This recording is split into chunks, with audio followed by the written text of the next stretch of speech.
Hi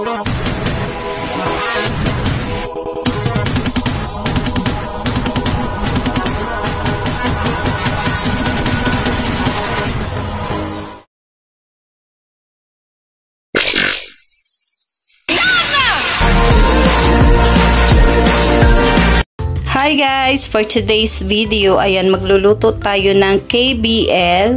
Ibig sabihin ng KBL is Kadyos, baboy langka. Ito po yung isa sa specialty ng mga Ilonggo. So, ito siya guys. Ito yung batuan. Ginagamit namin to pampaasim. Ayan siya. Masarap din yan papakin guys. Asin. Tapos, ito yung langka. Itong black beans na sinasabing Kadyos. Ito yung mahal guys.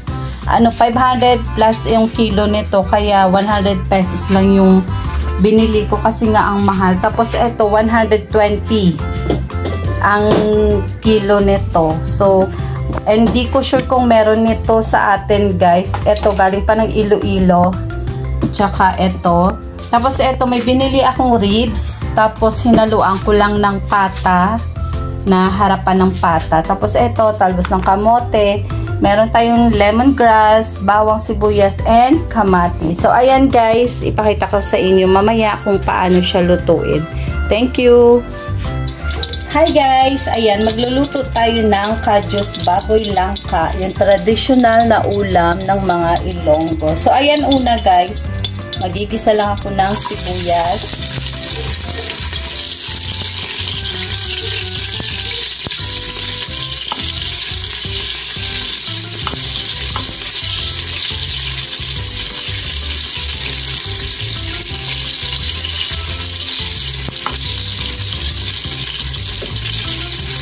Tapos, isunod natin yung bawang.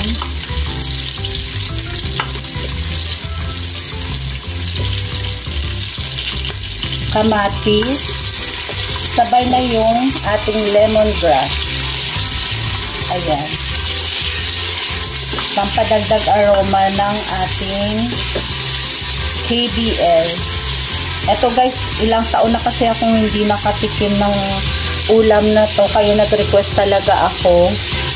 Nagpabili ako sa Iloilo ng Kadyos. Yung Kadyos, yung black beans. Kasi bihira yan dito guys. Saka ang mahal, 500 plus yung kilo. So 100 pesos lang yung pinabili ko kasi nga ang mahal niya.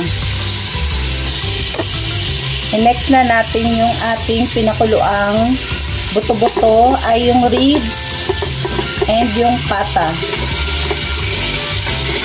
Ayan. Igisa lang natin siya. Mahigit 1 kilo to guys.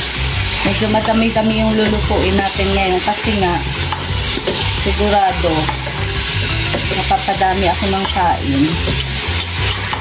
Dahil na-miss ko na talaga yung ulam na to guys. Sa Iloilo ko pa yung last na natikman to. So, ayan siya. Takpan lang natin. Palambutin lang natin guys. Ayan. So, ayan guys. Medyo kumukulo na yung ating pinakuluan kanina. Ilalagay na natin yung ating Kadyos kasi medyo matagal to. Kung mapapansin ninyo maingay yung background kasi umuulan. Ayan. Tapos, sabay na rin natin yung ating batuan. Ito yung pampaasim natin guys. Lagyan ko na rin ng Knorr cubes. Konting asin. Lagyan ko na rin ng paminta. Tsaka konting patis. Yan.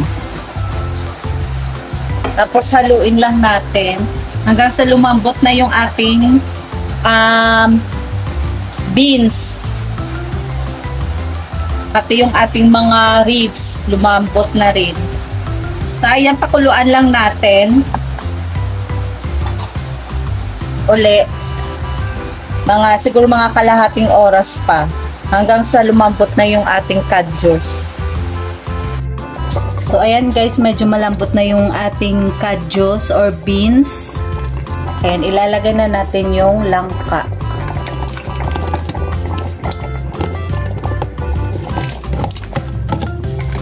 Ayan. So, palambutin lang din natin yung langka kasi medyo matagal din to. Tama-tama. Sabay na sila lambot nung ating karne. Ayan o, sarap. Diba? Lasang-lasa na yung ano, yung asim ng batuan.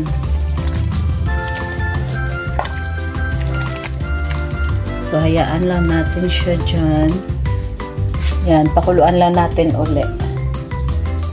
So, yan guys, ilalagay na natin yung talbos ng kamote. Medyo ang tagal ko siyang pinalambot, yung langka. Ang tagal pala nitong lumambot. So, ayan, mga 1 oras din siguro. Tagal. Pati yung kadyos. So, ilalagay na natin yung talbos ng kamote. Tapos, yung sili. Ayan. Pampadagdag lasa. Siguro mga 1 oras din akong nagpalambot nung ano, ng kadyos, tsaka yung langka. Ang tagal. Matigas. Sobrang tagal ko na kasing hindi nakaluto nito guys. So, ayan, malapit na maluto yan. Thank you so much for watching. Ayan siya guys. Sana masarap. Medyo mapait yung ano, yung langka. Ayan siya.